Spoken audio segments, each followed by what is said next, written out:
Friends. Hi friends. அடுத்தது பார்த்திங்கன்னா நம்ம வந்து பெரிய வெங்காயம் கட் பண்ணி வச்சுருக்கோம் இல்லையா, அது பெரிய வெங்காயம் வச்சு போட போகிறோம்.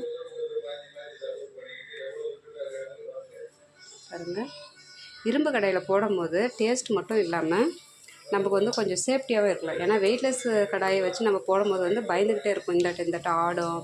ஆனால் இரும்பு கடாயில் வந்து அந்த மாதிரி பயம் இல்லை. அது ஏன்னா இரும்பு கடாய் வந்து வெயிட்டாக இருக்கிறதுனால எந்த சைடும் ஆடாது. நம்ம வந்து பயம் இல்லாமல் போட்டுடலாம்.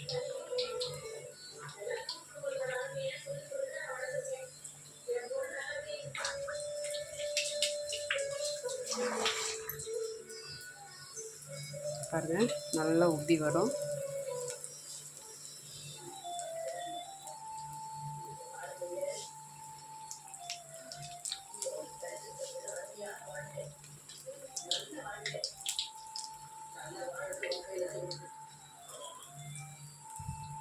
பாருங்கள், இரும்பு கடாயில் செய்யும்போது நமக்கு வந்து நல்லாயிருக்கும். ஆனியன் வந்து கொஞ்சம் லேட் ஆகும் வேகிறதுக்கு.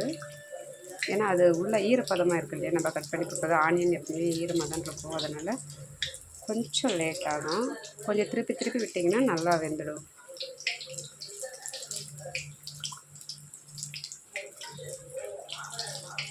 இங்கே பபிள்ஸ் எல்லாம் இதாகிடுச்சு, அவ்வளோதான்.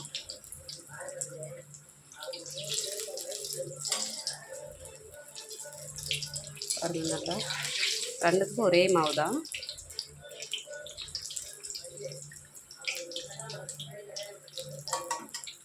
நல்லா வெந்துச்சு பாருங்கள், பபிள்ஸ் எல்லாம் அடங்கிடுச்சு.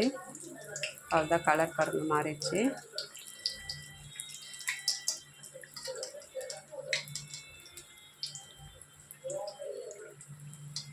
வாழைக்காய் வந்து டக்குன்னு வெந்துடும். ஆனால் ஆனியன் மட்டும் கொஞ்சம் லேட் ஆகும். கொஞ்சம் திருப்பி விட்டிங்கன்னா சரியாக போயிடும். அவ்வளோதான், வெந்துடுச்சு பாருங்கள், கலர் மாறிடுச்சு. அவ்வளோதான், சுட ஆனியன் பஜ்ஜி ரெடி ஆயிடுச்சு.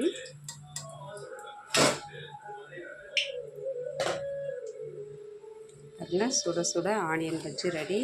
பாருங்கள், சுட நமக்கு ஆனியன் அண்ட் வாழைக்காய் பஜ்ஜி ரெடி ஆயிடுச்சு. பாருங்கள், சூடாக அங்கே பாருங்கள், பொசு எப்படி இருக்கு பாருங்கள். நல்லா சாஃப்டாக இருக்கும். புட்டு பார்த்திங்கன்னா நல்லா வந்து சாஃப்டாக இருக்கும். பாருங்கள், நீங்களே பாருங்கள். உள்ளே வந்து புட்டிங்கன்னா புட்டே பார்த்திங்கன்னா அங்கே பாருங்கள் தெரியும்.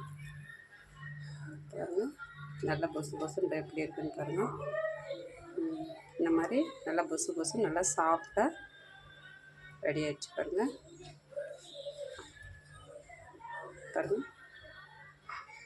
Okay boys.